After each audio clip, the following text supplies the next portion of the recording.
Maonesho ya gwaride la mifugo kwa mwaka wetu wa 2026 katika maonesho haya ya 88 kanda yetu ya kaskazini yamefunguliwa rasmi. Ndugu wananchi na washiriki kwenye paredi hii,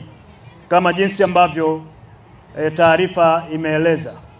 ya kwamba paredi hii na maonyesho ya paredi ya mifugo ilianza toka mwaka 2015 kwa ajili ya kushindanisha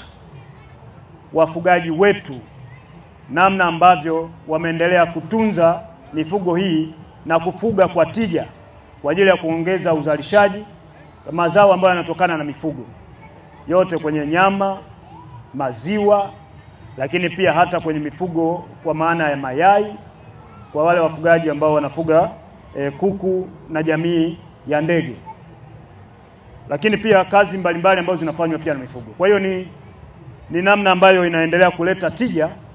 kupitia ushindani huu ambao tunaufanya. Watu wanapata uelewa, lakini pia kujifunza kwa wengine, na wanapoona kunakuwa na ushindani, manake na wenyewe pia wanakwenda kufuga kwa tija kubwa zaidi. Kwa hiyo kama ambavyo sisi sote tunafahamu na wataalamu wametueleza katika maonesho, lakini pia katika taaluma mbalimbali ambazo tumeendelea kuzipitia tunakopita huko kwenye mabanda, kwamba katika sekta hii ya kilimo pamoja na ufugaji kwa 90% mikoa yetu hii ya kanda ya kaskazini, Arusha, Kilimanjaro pamoja na Manyara, ni watu ambao wanahusika na shughuli za ufugaji pamoja na kilimo na kwa uchache shughuli za uvuvi.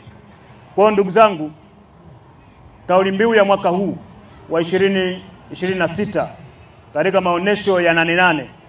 kitaifa na kwenye kanda zetu zote hii inaelekeza kutambua soko ili kuongeza tija katika kutekeleza dira ya 2050. Na hii inatupa hamasa kubwa ya wakulima, wafugaji pamoja na wavuvi na wadau wote wanaohusika katika sekta hizo kuongeza tija, lakini kuanza na kutambua mahitaji yaliyopo sokoni ili tuweze kuzalisha kwa tija, tukijua soko linahitaji nini, na tukianzia kabisa katika awali kwenye mbegu, lakini namba 2 kwenye namna ambavyo tunahudumia mashamba yetu na mifugo yetu, lakini namba 3 kule ambako tunakwenda kuuza na kuangalia walaji mahitaji yao ni yapi.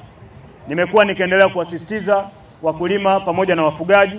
lakini pia wavuvi kuendelea kuhakikisha wanatambua mahitaji ya soko ni yapi, ili wanapozalisha basi bidhaa zao ziwe na uhakika wa kulipata soko. Hata sisi wafugaji, wakulima pamoja na wavuvi ni sekta binafsi hiyo ambayo tunatarajia ninyi wenyewe kwenye uzalishaji, lakini pia kwenye kutengeneza ajira rasmi na zile zisizo rasmi, 70% mchango huo unatakiwa utoke kutoka kwenu. Kwa hiyo mko katika eneo sahihi